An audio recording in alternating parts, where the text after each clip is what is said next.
Naru's soldiers chase a blonde girl through a dark forest. They pause near the lair of the demon lord because rumors say he hates humans and attacks anyone who comes near his home. But once a villager reports the girl nearby, they keep going. The girl apologizes to Natalia in her mind because she ran away without explaining anything. She tries to keep moving, but her body gives out after she sees a mansion. The next day, Alan Crawford reads a newspaper about a wicked woman from a neighboring nation who has gone missing. He senses something strange in the forest, goes there, and finds the collapsed girl. Alan carries her away, but the soldiers hide nearby. He exposes them with illusion magic and recognizes them as royal guards from Nehru's. They demand the girl because she is supposedly a major criminal who disgraced their nation.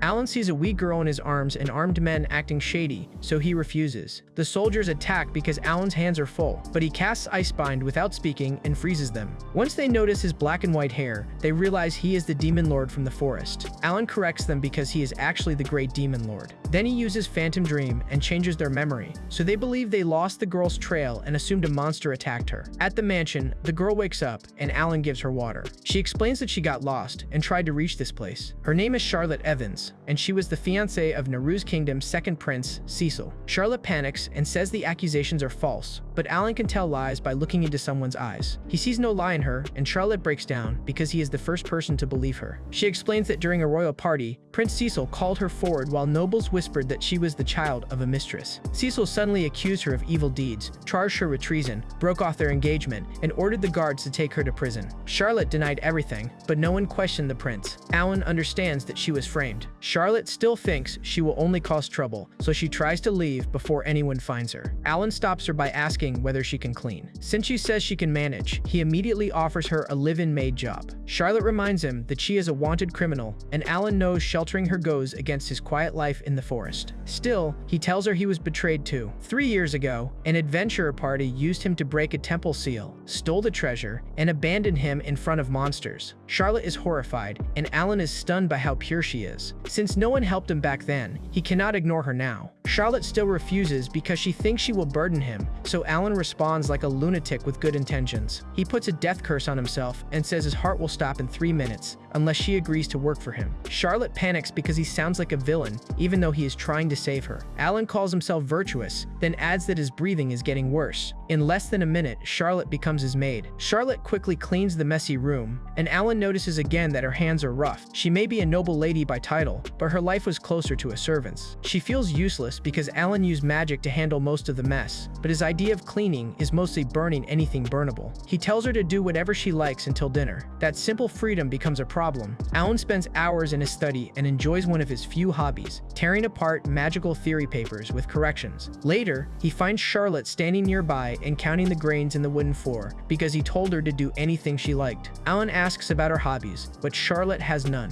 At home, she spent her time on bridal training, cleaning, and mending clothes. She did not enjoy the training because people yelled at her for mistakes. Her recent happy memory is that Natalia once gave her bruised fruit, and she was grateful because she rarely got treats. Alan's face turns scary because that miserable story is somehow her best memory. So Alan decides to give Charlotte a crash course in naughty things. He sells some magical equipment and returns with a pile of sweets. Charlotte expects something illegal or dangerous, but Alan's first wicked lesson is cake for dinner. She protests because sweets are not a proper meal, which only proves she needs this lesson badly. Alan orders her to eat as her employer, and when she resists again, he threatens to use the death curse on himself one more time. Charlotte finally accepts. Then she learns Alan does not even like sweets and bought everything just for her because he thought it would make her happy. Charlotte loves sweets, but the first bite makes her cry. No one has ever done something this kind for her, and she wonders if someone like her is even allowed to be happy. Alan tells her not to treat one cake like the peak of life. From now on, he plans to feed her delicious food, take her to fun places, and show her every harmless pleasure in the world until she can proudly say she is happy. Charlotte has no way to repay him, but Alan says she can just think of it as being dragged into his hobby. They share the cake together, and Alan realizes that even if he hates being social, he may have to try. Outside, a strange beast named Kosetsu watches the mansion and recognizes Alan as the demon lord. Alan thinks back to how Charlotte was only a stranger he happened to rescue, but one night of cakes already changes how he sees her. Charlotte is so happy over simple sweets that Alan realizes she has missed way too many normal joys in life. Since she keeps the leftover cakes for later with preservation magic, Alan decides food alone is not enough. He wants to show her more things she has never experienced before. The next next morning, Alan wakes up in his study after staying up all night. He proudly looks at the naughty list he made for Charlotte, but the ideas are a mess. Most of them are things only he would enjoy, like summoning fluffy monsters, making magic gear, punishing enemies, writing magical theory, or building a giant sandcastle with magic. Alan quickly realizes his genius plan is basically useless and throws it away before Charlotte sees it. Charlotte enters with a broom and notices that Alan barely slept. She worries about his health and asks him to rest, while she plans to clean the entrance. Alan reminds her that she already finished the places he gave her, but Charlotte says she wants to be useful because she owes him. That answer bothers Alan because she acts like working nonstop is normal. When he asks if she cleaned every day at the Duke's mansion, her reaction tells him enough. Her noble family had servants, but they still made her do chores like someone beneath even a maid. Alan gets angry because she was used, framed, and exiled, yet she still never complains about them. He realizes she does not even see her family or Prince Cecil as people she is allowed to resent. Deep down, she is still trapped by fear and low self-esteem. Then, a cat-like courier girl named Miyaka arrives and catches Charlotte at the door. Alan panics and introduces Charlotte as his new maid, but Miyaka immediately recognizes that the girl looks familiar from the recent newspaper. Charlotte gets scared, but Miyaka says her company puts customers first, so whoever works at Alan's house is none of her business. It also helps that Neru's kingdom is outside their delivery area, though her face makes it clear things might be different if it were not. Miyaka delivers Alan's mail and takes his potion shipment for the magic store in town. Charlotte is surprised to learn that Alan makes money by selling potions. Miyaka asks why he does not just live in town since it would be easier, but Alan says there are too many people there. Miyaka explains that people call him the Demon Lord because his face looks scary, and Alan remembers local kids sneaking into the forest as a test of courage. He only tries to warn them that the area is dangerous, but they scream and run because they think he will turn them into puppets. Charlotte finally believes that Demon Lord is only a nickname, while Miyaka calls Alan an antisocial nice guy who needs a hobby or a purpose in life. Alan ignores the jab and asks if Miyaka's company handles mail orders. She gives him catalogs, and Alan tells Charlotte to choose anything she needs. Charlotte picks very little and promises to pay him back, but Alan threatens to buy the entire catalog if she hesitates. So, like usual, his kindness comes with the energy of a dangerous maniac. Miyaka tells Charlotte that if she wants to stop Alan's tyranny, she should tell him off. She jokingly shows a killer cat punch and says hitting things is a great way to release stress. Alan catches her fist and instantly gets his next idea. The next day, Miyaka returns with Charlotte's order and a huge package for Alan. Charlotte receives a small bag, while Alan's order turns out to be a punching bag. He tells Charlotte this is today's naughty lesson. She thinks it might be exercise, but Alan reveals the real purpose after putting a photo of Prince Cecil on it. He wants her to punch the bag and release her anger. Charlotte freezes because she says she is not angry. Alan reminds her that Neru's took everything from her, ruined her dignity, and left her with no place to return. Still, Charlotte says Prince Cecil probably had a good reason, and she owes her family because they raised her. She even feels sorry that Cecil had someone like her as his fiancée. Alan realizes this is worse than simple patience. Charlotte has blamed herself for so long that even exposing Cecil would not fully save her heart. Miyaka advises him to leave the issue alone for a while, but Alan is not the type to wait quietly, so he changes the lesson and tells Charlotte to hit him instead. Charlotte refuses because she owes him too much, but Alan uses magic to move her gloved hand and makes her punch him. The punch sends him flying and leaves him bleeding, which immediately terrifies Charlotte. Alan tells her that no matter how much she punches him, steps on him, curses him, or calls him names, he will never abandon her. This house is not the Duke's mansion, and she's allowed to feel anything and say anything. Charlotte finally gets angry, not at Cecil, but at Alan for hurting himself just to prove a point. Alan heals himself with magic, but Charlotte still scolds him because getting hurt is still getting hurt. Alan promises not to do something that reckless again. Charlotte admits she lived while fearing many things, but now she wants to learn how to say what she really thinks. Alan tells her there is no rush, and he will stay by her side for as long as it takes. Miyaka gets emotional for about 2 seconds, then ruins the mood by saying Alan may soon need a double bed, rings, and baby stuff. Alan and Charlotte both get confused and awkward because Miyaka's already running way too far ahead. Outside the mansion, a mysterious girl named Aruka appears and says she has finally found them. Alan asks Charlotte whether she wants tea or coffee, but Charlotte only says she will drink whatever he drinks. Alan catches her right away and says he plans to drink a nasty but nutritious potion,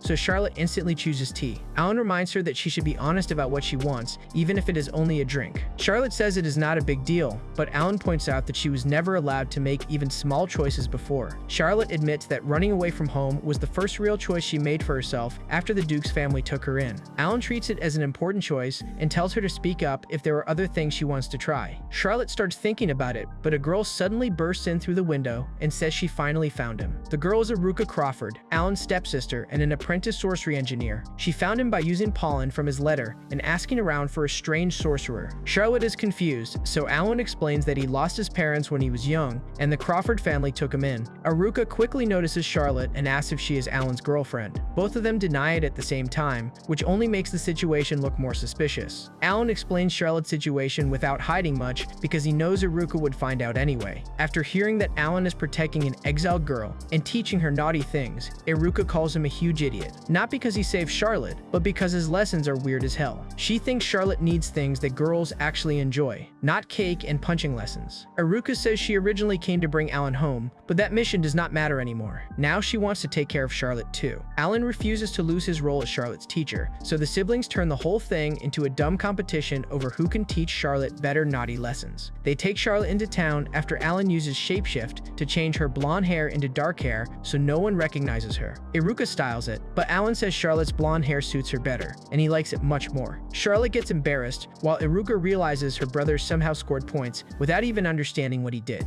Aruka starts first and takes Charlotte to a clothing shop. She says every girl likes dressing up, so this is the perfect naughty lesson. Alan feels completely out of place, but refuses to leave because it is still a competition. Watching Aruka get excited reminds him of their childhood, when she kept challenging him to games after the Crawfords adopted him. She always lost, but she never gave up, and Alan now wonders if that was her way of trying to get close to him. Charlotte tries on a short dress, and Alan admits she looks better than before. He also notices that her skin looks healthier now because she has finally eaten proper food. Then his heart beats too fast, so this idiot casually stops it for a moment to calm down. Charlotte and Aruka both scold him because that is obviously not normal behavior. While Charlotte changes again, Alan asks Aruka to investigate Naru's kingdom, especially how people there view Charlotte. Aruka offers to look into Prince Cecil and the Duke's family too, but Alan says that can wait. He knows that once he learns the full truth, he may storm into the kingdom whether Charlotte wants revenge or not. For now, he chooses to let Charlotte live peacefully. Then Aruka helps Charlotte with the clasp on her new outfit and sees scars across her back. Alan also sees them and realizes they came from whipping. The marks were not meant to break her body, but to leave fear behind like a curse. Worse, Charlotte does not even seem aware of them. Alan secretly heals the scars with magic and tells her he only fixed a worn spot in the outfit. Since the scars disappear easily, he understands she never received proper treatment. That makes his anger toward the Duke's family even worse. Alan then asks Aruka to help him destroy the people behind this, but when Charlotte asks what he means, he lies and says they are talking about book mites. Charlotte says she hates bugs, and Alan agrees with a terrifying smile because he clearly means a different kind of bug. Next, Aruka forces Alan to pick an outfit for Charlotte. He acts confident, but he has no idea what he is doing and accidentally chooses something too bold. Charlotte turns bright red, Aruka teases him, and Alan panics because he picked it by mistake. After that, Alan starts his own naughty lesson, splurging. He wants Charlotte to enjoy buying things she wants without worrying about money. The problem is that Alan's taste is awful. Every toy or item he picks gets crushed by Aruka, who calls them gross, lame, and ugly. Charlotte worries that they are wasting too much money on her, but Alan says it is a necessary expense, and everything they bought looks good on her. Aruka and Alan start arguing again, but Charlotte stops them because she thinks sibling fights are bad, not naughty. Alan promises not to fight, though he still refuses to lose. They keep shopping, and Aruka gets distracted by a magical wheelchair because she is a magic equipment nerd. Alan uses that chance to buy Charlotte a small piece of jewelry that matches her eye color. He pays far more than the price because he likes rewarding good work, then puts it in Charlotte's hair. Charlotte says it is her favorite gift, and Alan feels strange because his heart reacts without any curse this time. The sweet moment ends when two thugs bump into Charlotte and blame her. Alan tries to settle things peacefully because he promised not to fight, but the men cross the line when they demand Charlotte for the night. Alan finally snaps and calls them garbage bugs. When one of them tries using magical equipment, Alan blocks the attack and crushes them with ease. A bigger man named Megath shows up after hearing his boys had a run-in with Alan, but he also gets destroyed when when he tries to attack. The crowd cheers, but Alan immediately worries that Charlotte might be scared of him.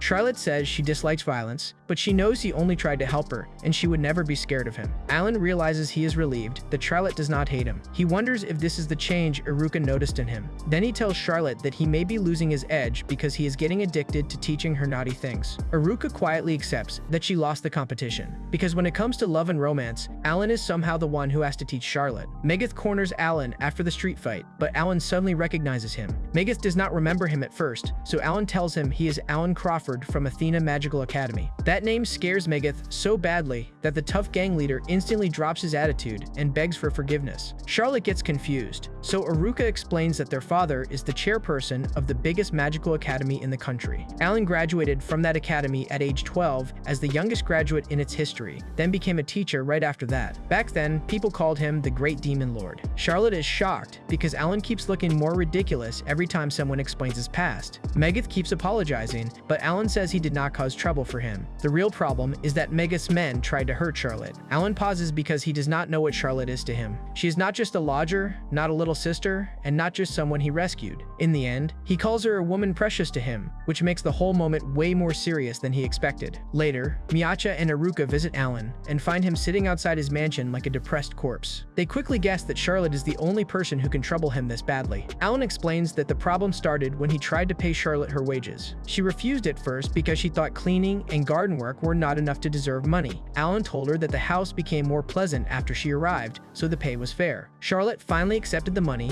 and Alan advised her to spend it on something she wanted. After some hesitation, Charlotte made her first real request. She wanted to go to town alone. Alan agreed because her voice sounded too sad when she tried to take it back, but now he regrets it because sending Charlotte alone into town feels like throwing fresh meat into a bee's cage. Iruka and Miyaka point out the obvious solution, so Alan secretly follows Charlotte with them. Charlotte enters town in disguise, and Alan proudly watches her use the map he taught her to read. She also keeps her shopping goal a secret, and Alan is weirdly happy because that means she's becoming her own person. Iruka and Miyasha think his proud guardian act is getting creepy, but he does not care. The problem starts when Charlotte gets lost and walks toward the Mirror District, a dangerous area controlled by a gang called Serpent Fang. Iruka offers to stop her by pretending to pass by, but Alan refuses because this is Charlotte's first adventure. Instead, he runs off to handle something his own way. Charlotte reaches the dangerous area and gets surrounded by Serpent Fang, but instead of attacking her, the thugs welcome her like an honored guest. Their leader, Gro the Viper Charmer, politely introduces himself while everyone else bows like they are running a messed up welcome party. Iruka and Miyaka have no idea what happened until Alan returns and admits that he got there first, beat the gang up, and ordered them to treat Charlotte kindly. Charlotte notices their injuries and gives them a magic potion, even for Gro's snake. Her kindness hits them harder than Alan's fists. The gang starts calling her a goddess, and Gro even says he will change his ways and live honestly. Alan is amused because Charlotte earns trust like some saint from a myth. Gro asks what Charlotte's relationship is with the Great Demon Lord. Charlotte explains that she has no home to return to, and Alan kindly hired her as an employee, so she calls him her master. Alan almost dies inside because it sounds insanely wrong. The gang also thinks she is being tricked or threatened, which annoys Alan even more because he knows their suspicion is not completely unfair. Charlotte defends Alan and says he is a gentleman. Then she ruins the defense by saying he teaches her all kinds of naughty things. She even says they once did a naughty thing all night, and everyone's mind goes straight into the gutter. Alan quickly clarifies that they only stayed up playing video games and eating snacks, then decides he needs to warn Charlotte about saying things like that in public. Charlotte leaves, but she walks deeper into more dangerous territory. Alan decides there is only one solution. He will take control of the whole area. Iruka calls him an idiot, but she and Miyaka still help him clean up the district. Alan crushes the dangerous groups with magic. Miyaka handles some awful customers who once sent her long complaints, and Iruka joins in because Miyaka's enemies are now her enemies too. After the whole district is beaten into safety, Miyaka offers to watch Charlotte alone while Alan and Iruka wait. Later, Miyaka returns and says Charlotte finished her shopping safely with help from the hair accessory shop owner. The shop owner thanks Alan because the townsfolk heard that the Great Demon Lord made the streets safer by wiping out the rough adventurers. Alan only did it for Charlotte, so getting thanked by normal people feels strange to him. The shop owner also assumes Alan is Charlotte's boyfriend, which embarrasses both of them. After she leaves, Alan asks how Charlotte's shopping went. Charlotte happily reveals that she bought gifts for Iruka and Miyaka with her first paycheck because they had been kind to her. Iruka gets a stuffed kitty, and Miyaka gets a new hat. Alan tries not to look desperate, but still asks if Charlotte bought anything for him. Charlotte admits she searched for something he would like, but she realized she does not know his taste at all. Alan says he would have been happy with anything from her, even useless trash from the roadside, which only makes Charlotte feel worse. Then Charlotte notices the hem of his robe is frayed and asks if she can mend it. She also asks him to tell her everything he likes, so next time she can choose a proper gift for him. Alan accepts, and he realizes that the time they spend together may become more valuable to him than any gift. Alan takes Charlotte to the Yunoha region, which sits northeast of his mansion and takes about 3 hours by carriage. The weather is perfect, and Charlotte looks genuinely happy just from seeing the wide green plains. Since Naru's kingdom has many mountains, this kind of open view feels new to her. She once hid on a horse wagon while running from her captors, but back then she had no room to enjoy anything. This trip starts because Charlotte finished a book Alan picked for her about the country. She learned about Athena Magical Academy and many famous places, so Alan asked if there was anywhere she wanted to visit. Charlotte hesitated because she did not want to trouble him with a long trip. She also said she liked spending time with him at the mansion the most, and naughty things should not happen every day, or she would become a naughty girl for real. Alan does not want to corrupt her, but he does want her to experience joy she missed. He tries to push her into naming a place, and the moment he mentions hot springs, Charlotte reacts too strongly. She refuses to admit where she wants to go, and Alan almost uses his old death curse threat, but Miyaka arrives with a special delivery. It is a free trip for 2 to Yunoha, secretly arranged by Ruka and Miyaka using thank you money from the neighborhood association. Charlotte worries that Alan should have taken Eruka instead, but Eruka is supposedly busy investigating Naru's kingdom. In reality, Eruka and Miyaka secretly follow them because they want Alan and Charlotte's relationship to move forward. Alan feels a chill without knowing these two idiots are watching him like romance spies. When they reach the resort, Charlotte recognizes the inn from her book. Alan quickly figures out it is not the exact place she secretly wanted to visit, but she admits she is still excited for the hot spring. She feels embarrassed because the place she wants is something a child would like. Alan tells her that doing things she could not do as a child is actually another kind of naughty thing, and he promises he will go with her whenever she is ready to say it. At the resort, a mermaid concierge welcomes them and immediately thinks they are on a honeymoon. Alan and Charlotte panic, but the concierge explains that their booking is a special package for lovers and married couples. Alan realizes Miyacha set them up, but the plan is the most luxurious one, and Charlotte might enjoy it. So Alan accepts it, while Charlotte nearly breaks from hearing the word lovers. The package gets worse right away. They receive only one welcome drink because couples are supposed to share it. Then the concierge takes them to the hot spring and explains that the main bath is mixed, so everyone wears swimsuits. Alan tries to stay calm, but the thought of Charlotte in a swimsuit nearly destroys him. When Charlotte finally appears, his heart practically stops before he can stop it himself. Charlotte thinks the swimsuit does not look good on her, but Alan quickly tells her it looks great. She also says Alan looks good in his swimsuit, and he finally understands that embarrassment can hit both sides. They go into the hot spring, and Charlotte relaxes for the first time. She says it feels so nice that she wishes they could stay there forever. Alan decides relaxing is not enough and orders ice cream. He says eating ice cream while soaking in a hot spring is a naughty thing that only works at a hot spring resort. Then he casts immortal ice so the ice cream will not melt from the heat. Charlotte enjoys it so much that nearby kids start wanting the same super cold ice cream. The parents ask Alan to use his spell, and because he is in a good mood, he helps everyone. By the time they finish, the resort's ice cream sales have tripled. The mermaid thanks Alan because he also enchanted the rest of their ice cream containers. Alan thinks it is nothing, but Charlotte calls him an amazing sorcerer. The mermaid offers sightseeing recommendations as thanks. She mentions beaches, diving spots, and a hill where people can see Fenrir's, but the Fenrir's rarely come down during child-rearing season. Then she suggests the Yunoha Magical Zoo, and Charlotte's face lights up because that is clearly the childish place she wanted. Later, Alan and Charlotte enter the room and find a huge romantic bed. Alan immediately calls the concierge, but the bed is part of the lover's package.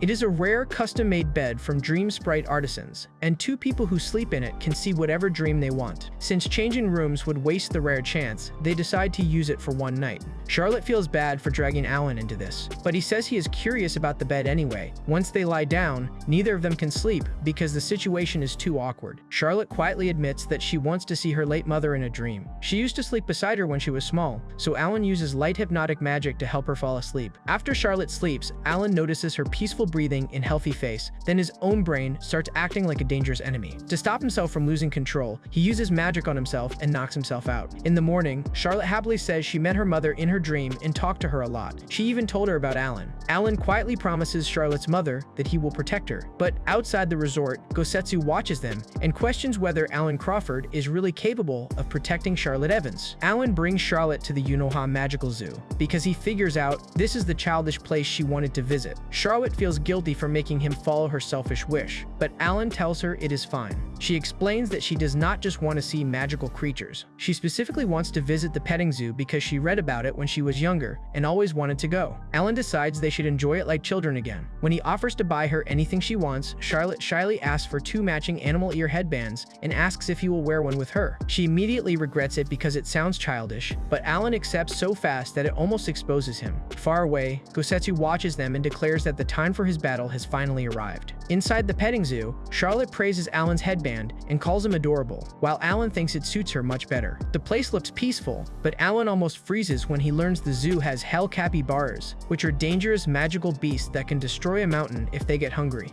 A zookeeper assures him that the hell capybaras are resting deep in the forest, so Alan relaxes for about 2 seconds. Then he sees Charlotte nearly lose her soul over the small fluffy creatures. She calls them soft, round, and fluffy, then thanks Alan because she never imagined seeing this kind of paradise. Alan reminds her that she has not even petted anything yet, but Charlotte already looks like her life is complete. Alan tries to help by speaking to the rabbit-like magical creatures. Since he knows basic magical creature language, he offers to buy them whatever feed they want if they play with Charlotte. The bribe works, but it becomes useless right away because Charlotte wins him over before he can even call her. The creatures gather around her like she is their chosen queen, and the visitors start wondering who she is. Alan realizes this is more than normal animal friendliness. He explains that some powers are innate, just like his talent for magic lets him use high-level nonverbal spells. Charlotte may have talent as a magical creature tamer, someone who can communicate with magical creatures and command them. Charlotte is shocked, but Alan says her talent might be serious because she charmed those creatures without training.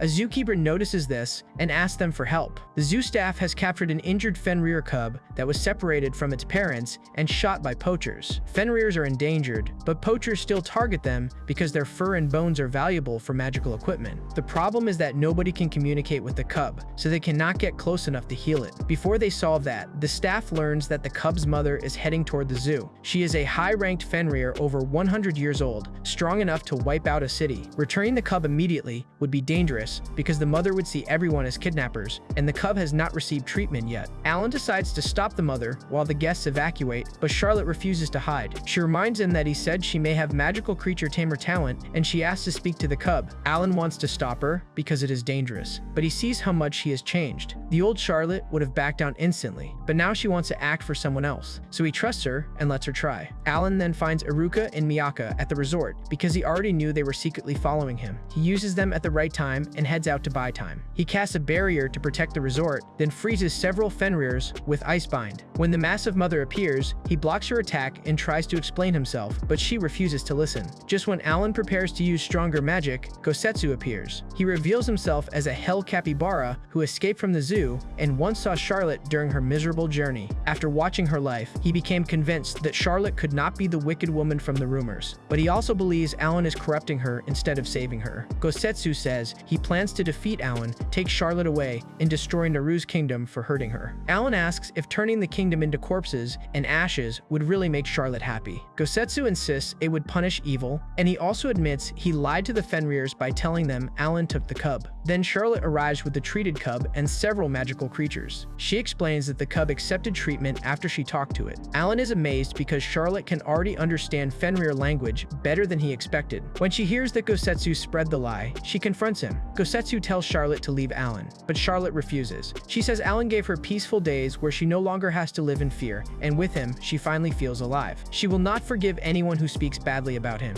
Alan gets embarrassed, but he also takes a firm stand. He admits he has thought about storming the ruse many times, but he will wait until Charlotte decides what she wants. Gosetsu's method would only hurt her. Alan then punches Gosetsu hard enough to settle the argument. Gosetsu accepts the punch and admits that Alan's feelings are clear. He says it would be rude to interfere with their affairs of the heart, which confuses Alan because this idiot still does not realize how obvious he looks with matching ears on his head. After the crisis ends, the resort staff thanks Alan and Charlotte for saving the Fenrirs. Alan gives Charlotte the credit because her courage and new talent made the peaceful ending possible. Charlotte finally accepts the thanks and looks proud. Before they leave, the Fenrirs come to say goodbye. Charlotte remembers the poachers, but Iruka and Miyacha already caught them. The poachers show no regret and still talk about getting rich from Fenrir parts, so Alan raises their defense with magic. Then he lets the Fenrirs use them as safe toys. Later, Gosetsu casually shows up again and acts like he will be part of the next adventure, while Alan wonders why this dramatic capybara is still around. around. Before Alan and Charlotte leave Yunoha, the injured Fenrir cub decides it wants to go with them. Charlotte worries that the cub will miss its family, but the resort mermaid explains that Fenrirs from the Grol region can return here in less than an hour. Alan realizes it is more like a homestay, so he agrees to take the cub to his mansion. Charlotte still feels bad, because Alan is already taking care of her, and now he has to take care of the little Fenrir too. Alan says his mansion is big enough, and having more family is not a bad thing. Charlotte freezes when he casually includes her as family too. Alan does not even understand why that hits her so hard, while Iruka and Miyaka call him dense and dangerous without meaning to. Gosetsu also tries to join him as Charlotte's bodyguard. Charlotte finally asks who he is, and this dramatic capybara calls himself her loving family. Alan immediately tells him not to decide that on his own and orders him back to the zoo. The mermaid sends them off by telling them to return for their real honeymoon, which nearly kills the mood again. After returning home, the Fenrir cub, now called Lu, officially joins Alan's strange household. Charlotte spends more time walking with Lu, and Gosetsu keeps annoying Alan by saying he now has less time to enjoy naughty things with Charlotte. Alan acts bothered by Gosetsu, but he quietly admits he feels a little lonely because Charlotte has become busy with her new goal. That goal is becoming a magical creature tamer. On the night they return from Yunoha, Charlotte asked Alan to teach her properly. Alan remembers how she once had nothing she wanted to do,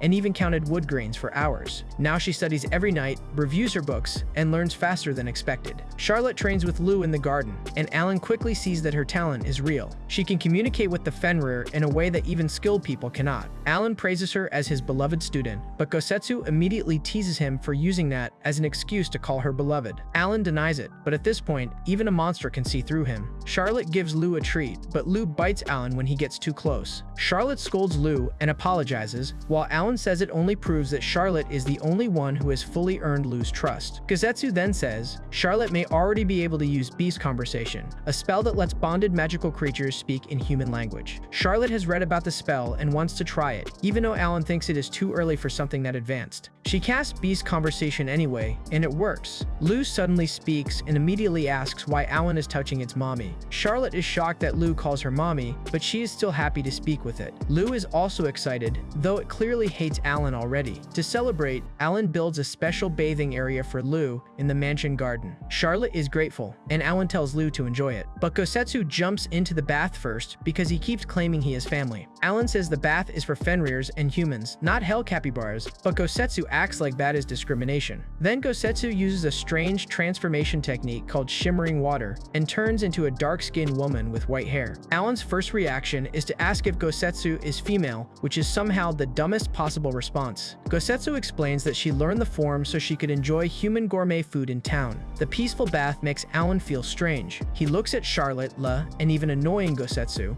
and he wishes these calm days could continue. Then his heart starts acting weird, and he wonders if he stopped it too many times before. But deep down, he knows it may be something else. After Charlotte gets out of the bath, she thanks Alan for everything he has done. Alan tries to brush it off and says teaching her naughty things is his promise, and this is nothing. He even says he could build a lazy river in the huge garden. That leads to a talk about the mansion's previous owner, an eccentric elf who disappeared 30 years ago. Alan explains that rumors said the elf failed experiments, got eaten by a monster, jumped off a cliff, or had their body taken over by mushrooms. Then they notice mushrooms growing around Gosetsu. A strange woman suddenly appears and accuses them of stealing her precious mushrooms. Her name is Dorothea Grimm Wallenstein, and she is not a ghost. She is the dark elf who supposedly disappeared 30 years ago. Alan realizes she has been living below the mansion all this time, even though he never sensed her presence. Since dark elves can survive for a century on magical energy alone, Dorothea has somehow stayed hidden in the basement for 30 years. Alan panics because if the previous owner is alive, the mansion's ownership could become a legal mess. But this place is the safest hideout for Charlotte, Lee, and Gosetsu, so he offers to properly buy it from Dorothea. She agrees without asking for money, but she has one condition.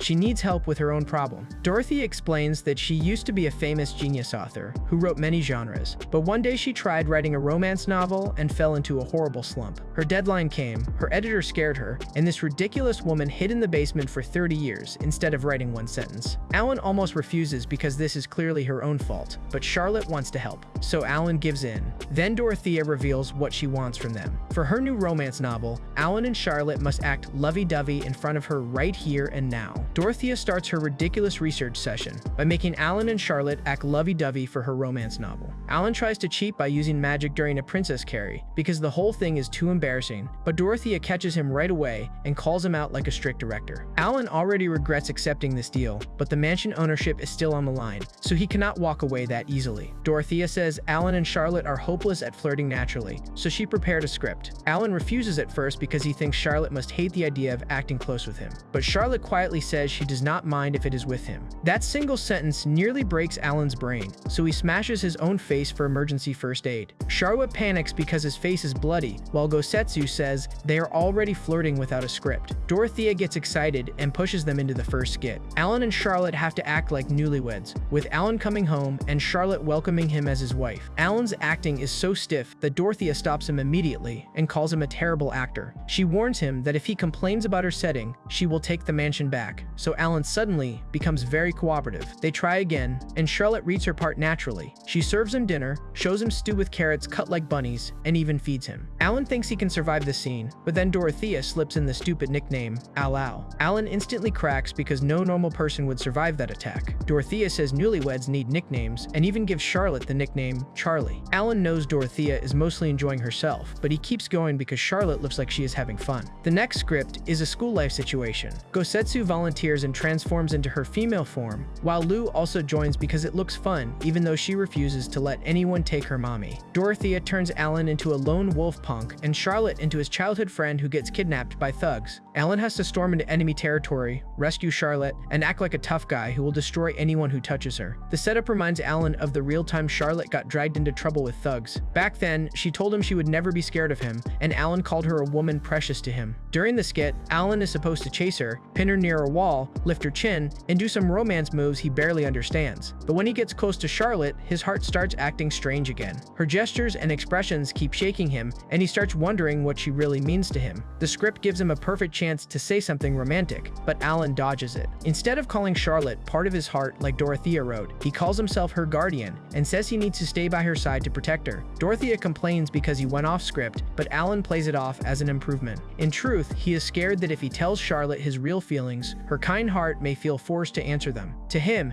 that would be worse than any naughty thing he has taught her. Dorothea moves on to a Cinderella-style script. Charlotte becomes an unlucky princess mistreated by her stepmother, while Alan plays a prince on a white horse. The story hits close to Charlotte's old life because the cleaning, scolding, and low treatment are almost too familiar. Still, she continues acting and gets pulled into the fantasy where a sorcerer gives her a beautiful dress and the prince invites her to dance. Alan looks handsome in the prince outfit, and Charlotte's own heart starts pounding. As they dance, she feels something she cannot fully explain. When she is with Alan, she feels safe, happy, and nervous all at once. Dorothea stops the scene and praises Charlotte as the perfect princess, while Alan gets only an average review even though he clearly tried his best. For the final scene, the prince comes looking for the girl whose eyes match the hair ornament. Charlotte's character says she has no right to stand beside him because everyone hates her, but Alan's prince promises to protect her and never let go of her hand. Charlotte remembers that Alan has always protected her in real life too. Then she suddenly goes off script and asks how he feels about her. Alan freezes because this time he has to answer honestly. He almost says the truth, but the mansion wall explodes before he can finish. A man named Yor appears and politely says he came after sensing someone's presence. Dorothea panics immediately because Yor is her editor, and he has been looking for her since she vanished 30 years ago after he asked for a draft. Yor is calm on the surface, but he is terrifying in the way only an editor with 30 years of rage can be. Dorothea admits she sealed herself in the basement so well that even experts could not detect her. Yor says that if she had used that energy for writing, he would not have wasted 30 years of his life. He pays Alan for the broken wall and drags Dorothea away, while she cries that he will throw her into the ocean. Yor corrects her because the ocean is too kind, and a volcanic crater sounds better. After the chaos, Charlotte shyly asks Alan what he was about to say earlier. Alan panics, and Charlotte quickly tells him to forget it. Before the awkward moment can continue, Aruka bursts in with serious news. Charlotte's little sister Natalia is in trouble. Charlotte remembers her old life in the Evans mansion, where the maids treat her like dirt even though she is supposed to be a noble daughter. They make her clean, trip her on purpose, and laugh because she is too gentle to fight back. Charlotte keeps telling herself she can endure it because the Evans family took her in after her mother died. The only warm memory from that house is Natalia. While everyone else looks down on Charlotte, her little sister quietly gives her medicine for her bruises. Natalia wants Charlotte to read her a book, but Charlotte is too busy with chores. So Natalia asks for something smaller. She wants Charlotte to call her by name when they are alone because she wants them to become closer. Charlotte hesitates, but she finally calls her Natalia, and that small moment stays with her. Back in the present, Charlotte wakes up after hearing Aruka's warning that Natalia is in trouble. Alan explains that Natalia Evans is Charlotte's half-sister, 10 years younger, and the legitimate heir of the Evans family. Aruka says Natalia was the only person in Naruse who seemed to support Charlotte, so Charlotte wants everyone to understand what kind of girl she is before they meet her. They travel to Athena Magical Academy, and Charlotte is stunned when she learns the entire island is the academy. She thinks one dark building is the school, but Alan explains it is only a dormitory. Most people on the island are connected to the academy, and Natalia is hiding there alone under another identity. Aruka says the details are complicated and should be explained at home, which immediately scares Alan because she means the Crawford family home. Alan has not returned for 3 years because he left the academy and fought with his adoptive father. Aruka casually says their fight lasted 3 days and nights and left part of the island as a giant ruined tourist spot. Charlotte is shocked, but she also feels a little jealous because she has never even had a real family fight. Alan tells her that if she wants to meet Natalia, she can build the kind of bond where they can argue honestly. At the port, a random fight breaks out between students, but a calm man stops it with powerful magic.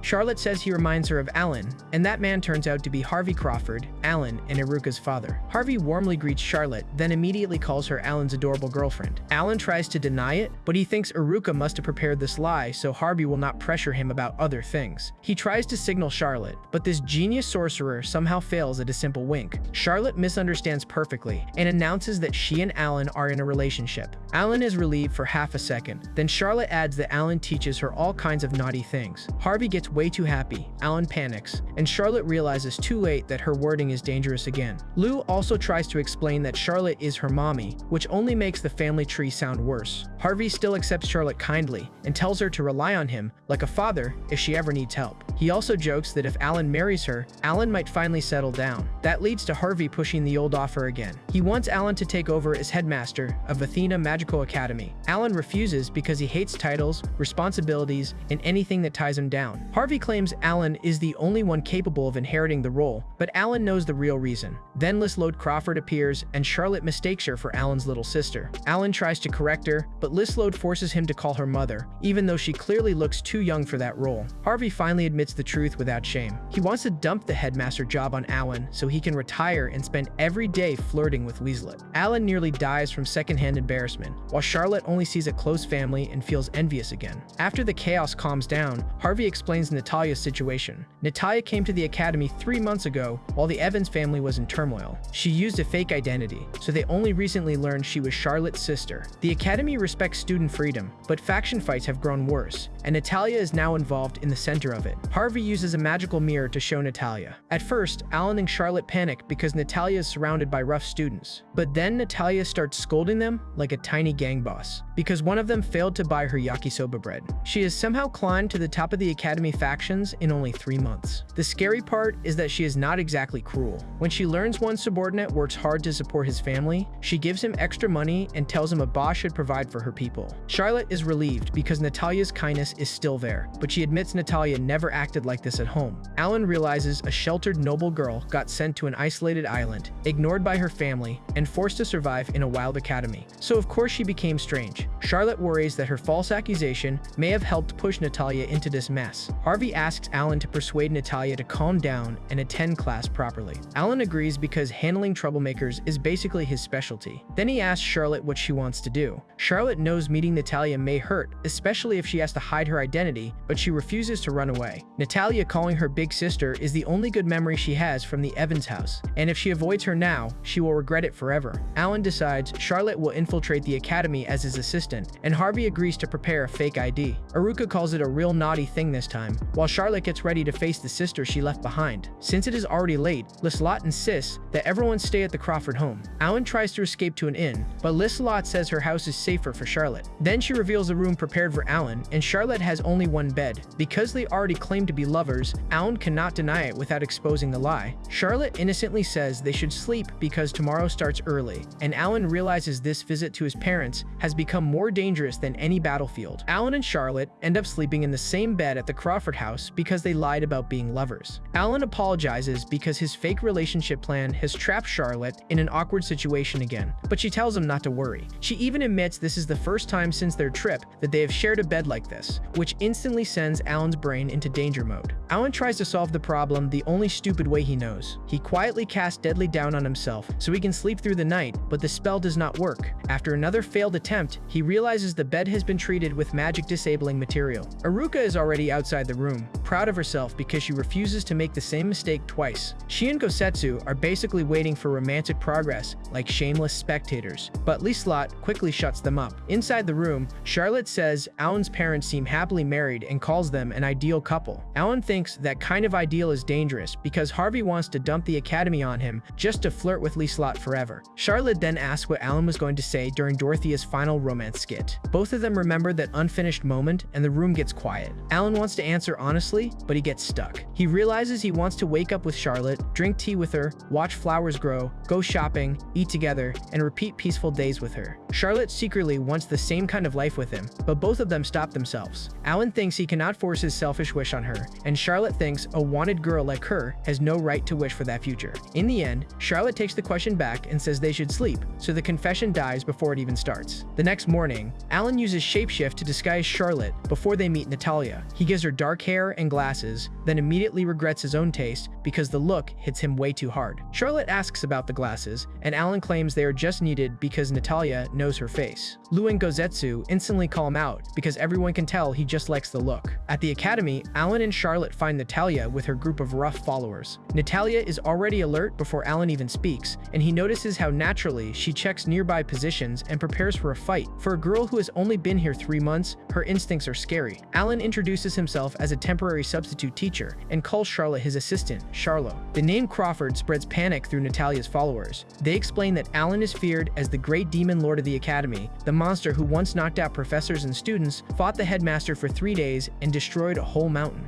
Alan treats all that like praise, while Charlotte quietly doubts those were compliments. Natalia still refuses his private lessons and walks away, but Charlotte is almost crying from happiness because she finally managed to speak to her little sister, even under a fake name. Alan follows Natalia into class and watches her correct a professor's magic formula without hesitation. Charlotte does not understand the lesson at all, but she is impressed by Natalia's talent. Alan uses that chance to make Charlotte ask Natalia for help with magic. Natalia complains at first, but Charlotte's sincere request gets through to her. She teaches Charlotte during the lecture, and Charlotte explains that she wants to become stronger because Alan and everyone else have protected her until now. Natalia acts cold, but she still offers to help again if Charlotte gets confused. During lunch, Gosetsu and Lu bring food from Lizelot. Natalia is shocked to see a Fenrir and a Hell Capybara with Charlo, and she says anyone with 2 rare magical creatures is already an accomplished tamer. Charlotte gives all credit to Lu and Gosetsu, which makes Natalia label her as the unaware protagonist type. Then Charlotte notices Natalia's weak lunch and runs off to get her salad. Natalia finds her strange because the concern does not feel like a job. Alan tells Natalia that Charlo has a little sister around her age, so maybe that is why she cares. Natalia then asks if Alan was sent by the Evans family. Alan says no, and Natalia relaxes. She admits she dislikes her parents because they are selfish nobles in name only. She studies magic partly so she can leave that family and handle life by herself. When Alan mentions her sister Charlotte from the papers, Natalia immediately tells him never to bring that subject up again because it puts her in a bad mood. Alan is relieved. Charlotte is not there to hear that. Then Natalia's rival Chris appears with his followers. Chris tries to provoke Natalia, but Natalia talks down to him like he is a small barking dog. The problem gets worse when Chris's men bump into Charlotte and insult her. Natalia instantly attacks them and gets ready to duel Chris on the spot. Alan stops her because starting a brawl in the cafeteria is too reckless, but he is not forgiving them either. Alan traps Chris and his men inside a subspace barrier and turns the whole thing into a brutal lesson. He tells Natalia that a fight has 3 rules: block the escape route, miss none of the enemies, and break their souls so they never oppose her again. Charlotte panics because Alan is going way too far, and just before he finishes them with a huge spell, she fires the lightning magic Natalia taught her. Charlotte stops Alan and scolds both him and Natalia. She says fighting is beyond naughty and dangerous, and both of them overdid it. Natalia tries to argue that she can heal herself if she gets hurt, but Charlotte shuts that down too. Alan apologizes, and Natalia finally apologizes as well. Alan is actually proud. Charlotte could not even hit a punching bag before, but now she has enough courage to throw a spell at him and lecture him. Natalia calls his smile creepy, but Alan understands the real issue. Natalia does not fight because she enjoys it. She started by protecting weak outcasts, then her group grew into an army and created enemies. Now she wants to get stronger, but the rival factions keep of wasting her time. So Alan gives her the most insane solution possible. Instead of telling Natalia to make peace with everyone, he tells her to conquer the academy and become its ruler. Aruka finds Alan, Charlotte, and Natalia while Alan is teaching Natalia his insane plan to conquer the academy. Natalia proudly says she is learning how to defeat her enemies, and Aruka immediately realizes Alan has completely lost the plot. Alan explains that the best way to crush an enemy is to challenge their leader in the thing they are best at, then show them a painful difference in power. Charlotte starts to worry because Natalia is slowly becoming a naughty girl instead of a better one. Natalia's final target is Chris, so Alan sends them into a dungeon race. The rule is simple: whoever grabs the flag at the back of the dungeon and returns first wins. Alan even teaches Natalia a barely legal trick, and Natalia takes the offer without hesitation. In the end, she destroys Chris by more than 30 minutes, which leaves even Alan surprised. After the match, Natalia asks why the dungeon is usually forbidden. Iruka explains that the dungeon boss is in her laying season, so she is more aggressive than normal. Meanwhile, Natalia's underlings returned after training under Gosetsu. They proudly report how they punish their own enemies, and Natalia praises them like a real boss. The idiots get emotional, but then Gosetsu sends them running again so they will not become a burden to her. Natalia now respects Gosetsu as Professor Gosetsu, while she still calls Alan the Great Demon Lord, which annoys him badly. Later, Charlotte makes Natalia eat vegetables in the cafeteria. Natalia tries to escape with the classic excuse that she is already full, but Charlotte's carrying pressure breaks her immediately. Iruka notices that Charlotte and Natalia already look like real sisters, and Alan quietly hopes that becomes true. He has not asked Natalia about Charlotte yet because her sister is clearly a dangerous subject for her. Iruka teases him for being careful because Charlotte is his partner, but Alan still hides behind the fake relationship excuse. Natalia then shyly offers to teach Charlotte a new spell. Charlotte gets excited and agrees right away, so they plan to train before class the next morning. Natalia acts cold, but she clearly enjoys teaching her. At night, Alan and Charlotte visit Natalia's room and find her sleeping after a long day of studying. They also notice a sealed bag. Dragonute warns them not to touch it because Natalia will beat anyone who messes with it. Alan sees that the bag is protected by magic and even has a trap, so whatever is inside must be important. Seeing Natalia asleep makes Charlotte remember their childhood. She used to read books to her little sister, and Natalia would happily listen until she fell asleep. But now Charlotte starts thinking she should keep her identity hidden forever. Natalia never talks about family, so Charlotte thinks she may only remind her of painful memories. Lou disagrees and says Charlotte is still Charlotte and Natalia is still Natalia. Alan also tells her not to rush. Gosetsu adds that time can fix many things, then ruins the wisdom by admitting he once accidentally destroyed a volcanic belt in his sleep. The next morning, Charlotte trains with Natalia and successfully casts her spell. Natalia praises her and says she has a knack for magic. Charlotte happily asks if Natalia will teach her again tomorrow, and that reminds Natalia of happier days before the academy. She suddenly decides to show Charlotte something important, but when they return to her room, the sealed bag is gone. A challenge letter from Chris is left behind. He tells Natalia to come alone if she wants the bag back. Natalia loses her temper and heads to the forbidden dungeon by herself. Charlotte tries to stop her, but Natalia asks her to keep it hidden from Alan and promises she will return soon. Of course, the situation goes bad almost immediately. Alan later learns Natalia and the bag are missing, and then one of Chris's own underlings runs to him for help. He reveals that Chris dragged Natalia into the forbidden dungeon. Chris used to be called a genius, but after Natalia transferred in, he lost to her and everything. His pride broke, and now he wants to beat her by any means necessary. Inside the dungeon, Chris throws Natalia's bag and turns it into a chase. Natalia defeats him, but then the real danger appears. The Chimera, the dungeon boss, shows up. Chris panics and runs, but when the creature corners them, he finally accepts that he caused this mess. He tries to protect Natalia with his magic and manages to push it back for a moment, but the monster knocks him out. Then Charlotte arrives and fires the lightning spell Natalia taught her. It is a desperate shot, but it works well enough to drive the creature away. Charlotte rushes to Natalia and checks if she is hurt. Natalia only has a small injury on her leg, but Charlotte still says they need proper treatment once they escape. Natalia realizes Charlotte used her spell and should be happy, but instead she gets angry because Charlotte followed her into danger. Charlotte tells her that no matter how strong her magic is, she is still a small child, so she should not enter a dangerous place alone. If something happened to Natalia, Charlotte would never forgive herself. Natalia finally asks why Charlotte cares about her so much, and Charlotte almost reveals the truth. But before she can say she is Natalia's sister, Natalia asks what is inside the bag and why it matters so much. At the same time, Alan realizes the worst truth about the dungeon. The boss is not just any creature. The real threat is Salamander, a magical creature in its laying period, and if she wakes up, everyone inside may be screwed. Natalia finally tells Charlotte what is inside her precious bag. She has a big sister, and Alan has already told Charlotte about the Evans family incident. But when Charlotte mentions the crime, Natalia snaps because she never believed that lie. She says her sister could never hurt anyone,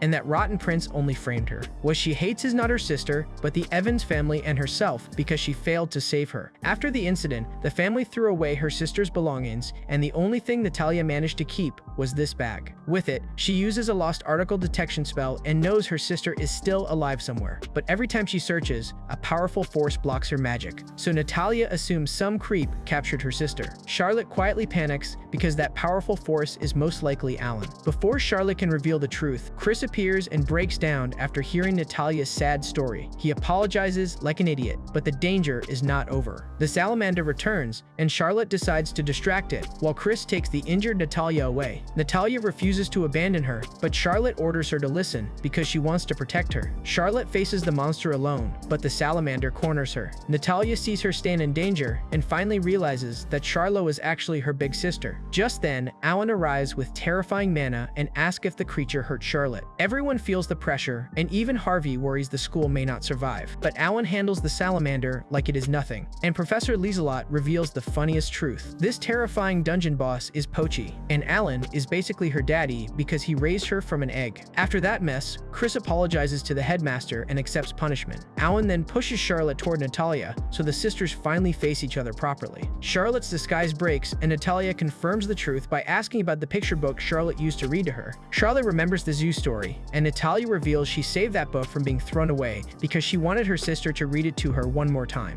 Both sisters break down and apologize to each other. Natalia feels guilty for not saving her, while Charlotte feels guilty for leaving her alone. Natalia then thanks Alan and calls him Professor Alan instead of the Great Demon Lord. But the peaceful mood dies when Charlotte almost says Alan is precious to her. Lou and Gosetsu casually call him her boyfriend, and Natalia instantly loses it. She thinks Alan seduced her sister and realizes his power was the reason her detection spell never worked. So she tries to destroy him while everyone else wisely steps away. Back at the mansion, Alan and Charlotte finally get a quiet moment together. Both still remember the night when they almost asked each other about their feelings, and they are about to bring it up again. But Miacha crashes in with a package, and it contains a magic circle. It activates and summons Natalia, who happily jumps out because she wanted to visit her big sister. Iruka calls it Operation Surprise, and Alan immediately suffers again. Natalia wants Charlotte to herself and threatens Alan for staying alive. Before their fight gets worse, Dorothea also barges in and asks for help. Her new novel became a huge hit, and now her editor Yor is chasing her for a sequel, so she wants to hide in Alan's mansion. Alan refuses because he does not want Yor breaking through his wall again, but everyone else treats the mansion like a free hotel. Natalia also declares that she is staying so she can stop Alan from doing anything naughty to Charlotte. Alan complains, but Gosetsu promises to cook, Lou gets excited, and the group turns it into a lively dinner. That night, Charlotte has a nightmare about her past. She remembers how her mother wrongly accused her of stealing, and how she felt scared, hurt, and alone. She also remembers the moment Alan found her and introduced himself as the Great Demon Lord who came to take her away. When she wakes up, she finds Alan still working and asks to stay with him. Alan decides to teach her a naughty thing that can only be done at night, but it is just drinking hot cocoa while watching the stars. Charlotte still loves it. Alan admits he knows how stars affect mana, but not much about constellations, so Charlotte explains the shapes she knows. Under the quiet sky, she thanks him for everything and says she now feels excited for every morning because she wants to see what happy thing he will teach her next. She tells him she is glad she met him.